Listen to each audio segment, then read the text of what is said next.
Graça e paz, glória a Deus. Vamos continuar estudando a palavra de Deus em Mateus, capítulo 12, fazendo uma ligação com a criação e com o significado do fruto da árvore do conhecimento do bem e do mal. Nós vamos estudar ainda Mateus, capítulo 12, agora a partir do versículo de número 9, para termos este texto de Mateus como uma explicação do significado do bem e do mal que estavam ali naquele fruto. Então vamos agora para o versículo de número 9, que diz assim: E partindo dali, chegou à sinagoga deles. E estava ali um homem que tinha uma das mãos mirrada. E eles, para o acusarem, o interrogaram, dizendo: É lícito curar nos sábados? Então, em primeiro lugar, Jesus vai à sinagoga todo sábado e já havia essa prescrição para estarem estudando na sinagoga. A sinagoga era como uma escola judaica que funcionava no sábado. Então fazia parte do procedimento, do descanso, de lembrar de Deus e estar frequentando as sinagogas no sábado e ali estudar a Torá, estar aprendendo melhor como obedecer a Deus, quais são as leis, o que fazer para praticar, o que não se deve fazer. E Jesus ia sempre à sinagoga. Lá no Apocalipse é mencionado a sinagoga, que os apóstolos e os discípulos frequentavam as sinagogas. Já havia sido destruído o templo de Jerusalém. A igreja, os judeus já estavam também dispersos, mas eles prosseguiam a frequentar as sinagogas. Paulo frequentava a sinagoga, João frequentava a sinagoga, e já havia uma prescrição para que não se reconstruísse o templo. Aquele templo de Jerusalém que Jesus havia profetizado que não ficaria pedra sobre pedra. No ano 70, o templo foi destruído pelos romanos, pelo imperador Tito. E assim não havia nenhuma ordem, nenhuma necessidade de se voltar às atividades no templo. O templo agora ficaria restrito ao reino de Deus, ao templo de Deus que viria dos céus, haverá a criação de novo céu, nova terra, onde habita a justiça, e ali Deus será o próprio templo, o próprio relacionamento diretamente com Deus, face a face em adoração, em espírito, em verdade, consumado no reino de Deus, na chegada da plenitude do reino dos céus. Então não havia nenhuma ordem, nenhuma direção para que as igrejas cristãs primitivas estivessem arrecadando dinheiro, ofertas, fundos para construir templos. Templo era aquele de Jerusalém. O que havia nas cidades, nas demais regiões, eram sinagogas. Em outros países, na dispersão, sinagogas. Então, hoje, quando alguém utiliza esse termo templo, está totalmente fora de contexto. Estevão mesmo foi apedrejado e morto porque ele falava contra o templo. Ele dizia que Deus não habitava em casa, em templo feito por mãos humanas. Então não é devido nem sequer a nomenclatura templo. Pode-se chamar de sinagoga, de local de reunião, salão de reunião, qualquer coisa assim, até o próprio cenáculo, onde os apóstolos estavam reunidos quando foram batizados com o Espírito Santo. Mas aqui Jesus chegou à sinagoga. E estava ali, então, um homem com uma das mãos mirradas, e eles, já sabendo que Jesus curava os judeus, então perguntam para ele a respeito de curar no sábado. Como ele é o Messias, ele veio realmente para isso, para explicar a lei e para ensinar como se guardar a lei toda, corretamente. Todos deveriam aprender com ele, obedecer, seguir. Os judeus já tinham algum ranço de interpretação bíblica que os dificultou, impediu até de dar ouvidos ao Messias, a Jesus, o Messias, o Cristo.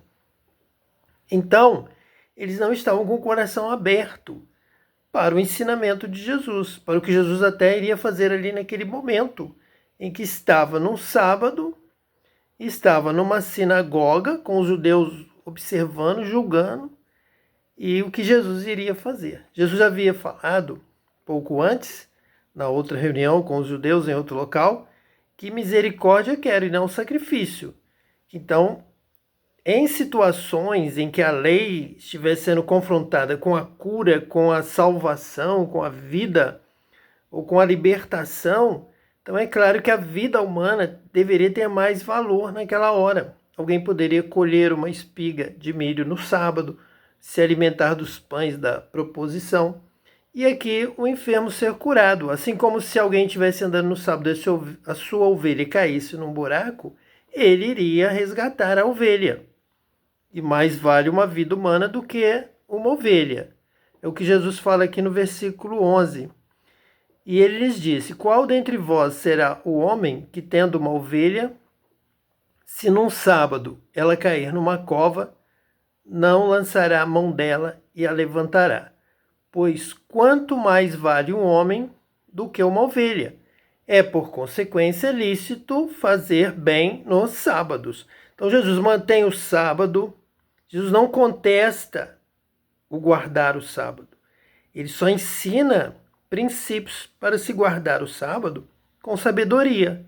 Essa é a sua missão, é ensinar a lei com entendimento, sabedoria, revelação celestial. E os judeus deveriam ouvi-lo com humildade, com quebrantamento e com fé de que ele é o Messias. Então, se ele vai falar, nós vamos ouvir e vamos obedecer. É assim que se deve receber o Messias. O próprio Moisés havia profetizado que quem não desse ouvido a esse profeta iria morrer. Então Jesus vem com essa autoridade.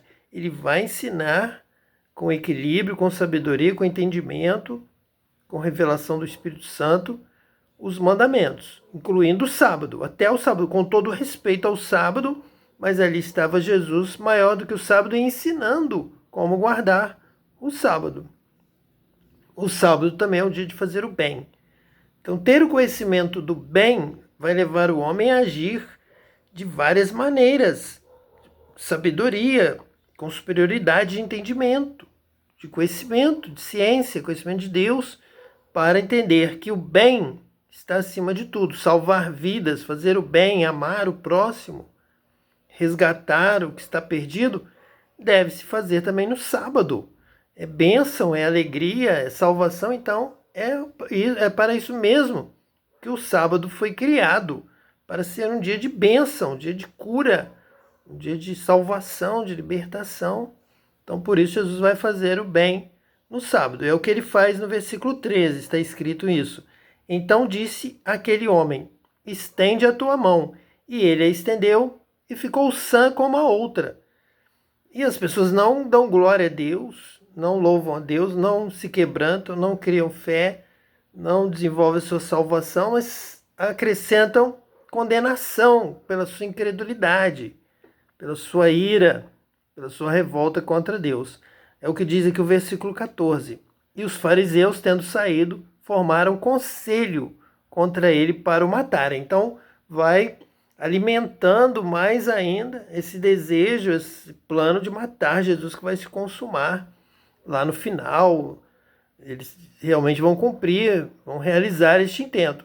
E a cada atitude de Jesus, ao invés de haver conversão, arrependimento, admiração, glorificar a Deus pela cura de um homem com a mão mirrada, eles ainda acrescentam mal na sua vida, no seu coração, no seu entendimento, formando ali um conselho, procurando situações que poderiam ser criadas, algumas razões e algumas formas para que eles conseguissem matar a Jesus. Versículo 15. Jesus, sabendo isso, retirou-se dali, e acompanharam-no grandes multidões, e ele curou a todas. Ele continua curando, continua fazendo bem. Ele veio para isso, para revelar a Deus, revelar a Torá, a sabedoria da lei, a palavra de Deus, como ouvir, como cumprir, e ele vai continuar falando, vai continuar ensinando, e a culminância será no Pentecostes, no batismo com o Espírito Santo, onde o Espírito Santo então vem para escrever toda a lei no nosso coração e nos dá poder para viver, cumprir e ensinar a palavra de Deus, que é luz, que é vida, que é árvore da vida, para o que crê, que é salvação, que é tudo o melhor de Deus para nós. É o batismo com o Espírito Santo que revela a luz, o que é bom. Deus viu que a luz era boa, e quem é batizado com o Espírito Santo também tem essa visão da luz de Deus, do que é bom, do que é certo, e tem poder para viver dessa forma que agrada a Deus. E recomendava-lhes rigorosamente que o não descobrissem, para que se cumprisse o que fora dito pelo profeta Isaías, que diz: Eis aqui o meu servo, que escolhi, o meu amado, em quem a minha alma se compraz. Porei sobre ele o meu espírito e anunciará aos gentios o juízo. Então aqui nós temos essa palavra de Isaías, que nós temos usado aqui no nosso estudo, justamente que Deus escolhe o seu servo, a quem ele ama, e aquele que ele ama é justamente, ele ama aquele que ama e guarda o seu mandamento, é fiel, procura obedecer a Deus, a sua palavra. Este é o amado de Jesus e é o amado do Pai. Então Jesus é este modelo do irmão mais velho, servo, escolhido, amado, em quem a minha alma se compraz. Isso tudo Deus falou comigo. Deus escolhe, Deus ama, Deus chama, Deus se agrada. Então existe toda uma situação para que venha essa promessa se cumprir. E na sequência diz: porei sobre ele o meu espírito. Então realmente é o espírito que vai dirigir, que vai dar poder, que vai falar junto, vai caminhar junto, vai ensinar. Ele fala através de nós, ele também nos ensina, nos motiva, nos alegra, nos dá força, nos dá entendimento, conhecimento de toda a palavra. Por isso é que o complemento desse versículo 18 é: e anunciará aos gentios o juízo, justamente a verdade, a justiça. Nós já sabemos que justiça e juízo são as bases do trono de Deus. Então a revelação da palavra anunciará, vai falar.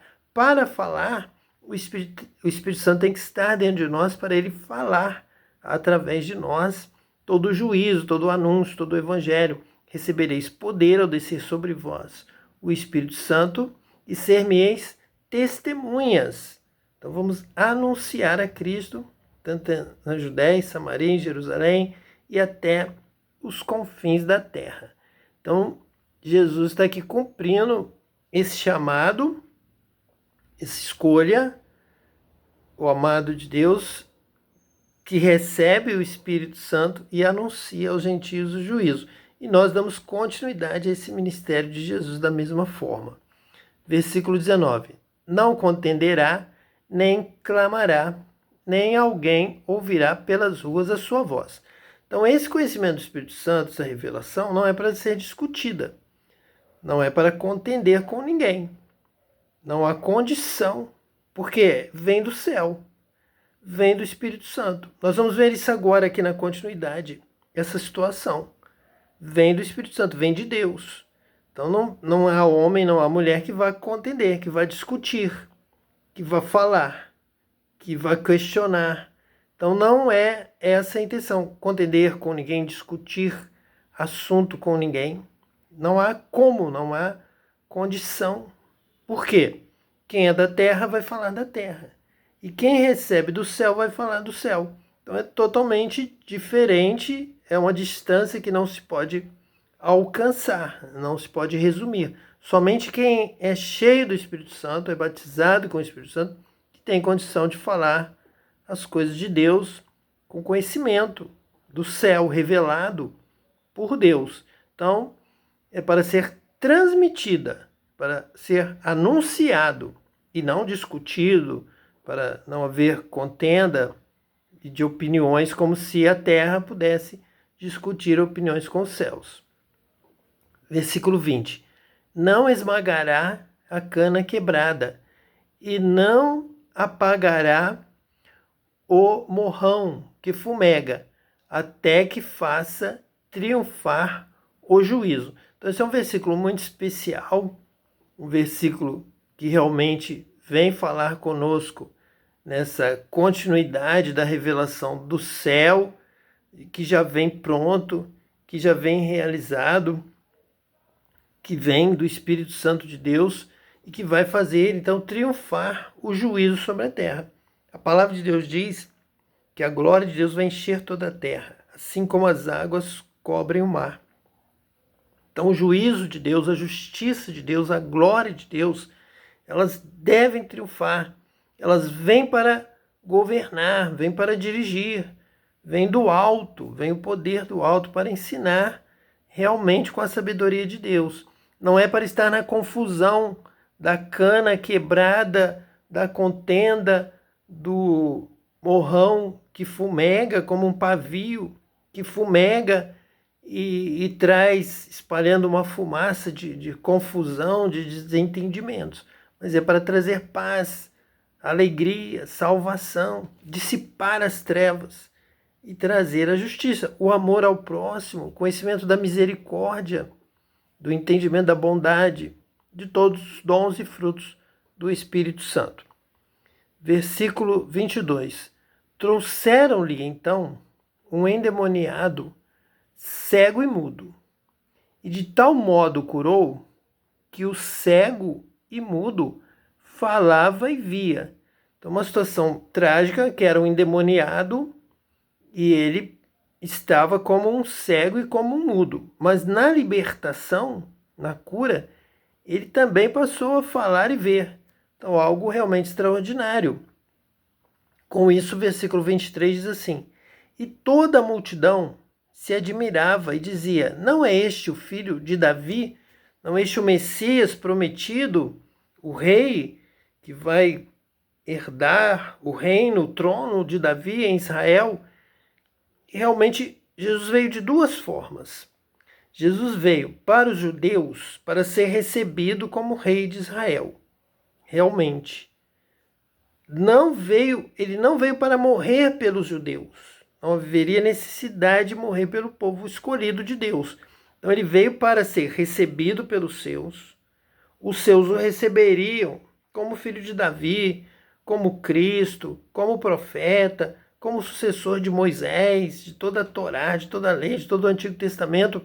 E os judeus o deveriam, então, pela história, pela razão da vinda de Jesus para os judeus, recebê-lo como rei dos judeus. Como estava escrito ali na cruz, Jesus Cristo, Jesus o Messias, então, o filho de Davi, o rei dos judeus, como Davi. Então ele veio dessa forma para os judeus, não para morrer, mas veio para os seus, mas os seus não o receberam. Porém, para os gentios, a vinda de Jesus é uma vinda redentora. Ele vai passar a possibilidade da salvação para os gentios também. Então, a morte de Jesus, a rejeição de Jesus pelos judeus vão trazer abertura da porta para os gentios entrarem, anunciando então o juízo de Deus, o conhecimento de Deus, a justiça de Deus, a palavra de Deus, a luz de Deus para os gentios, então para o mundo todo. Então agora todo mundo está inserido neste campo da salvação, da luz, do conhecimento da Torá, conhecimento do sábado, conhecimento das leis, conhecimento do amor ao próximo, da adoração a Deus em espírito e em verdade, e do batismo com o Espírito Santo para todas as nações. Toda a obra de Cristo consumada na cruz. Para os judeus foi rejeição do rei, então os judeus vão ter a destruição do templo, os judeus vão ter a situação que eles vivem de ser espalhados por toda a terra, e eles têm que aceitar Jesus como Messias e começar a servir a Deus em novidade de vida, pegando não só o texto de Moisés, a Torá, o Antigo Testamento, mas agora somando, acrescentando Jesus como Messias no seu entendimento, para servir a Deus, adorar a Deus em espírito e em verdade, também serem batizados com o Espírito Santo. Então agora é o mundo todo em Cristo. Então, para o gentio, ter vindo um rei para os judeus não quiseram este rei, então nós queremos. Quem quer? Mas todo aquele que receber, deu-lhes o poder de serem feitos filhos de Deus, a saber, os que creem no seu nome. Então, para fazer parte do reino de Deus, com o Messias, com Jesus, para a eternidade e para viver uma vida que agrada a Deus, uma vida com o Espírito Santo de Deus. Que Deus te abençoe hoje e eternamente, em nome de Jesus Cristo, o Messias. Amém.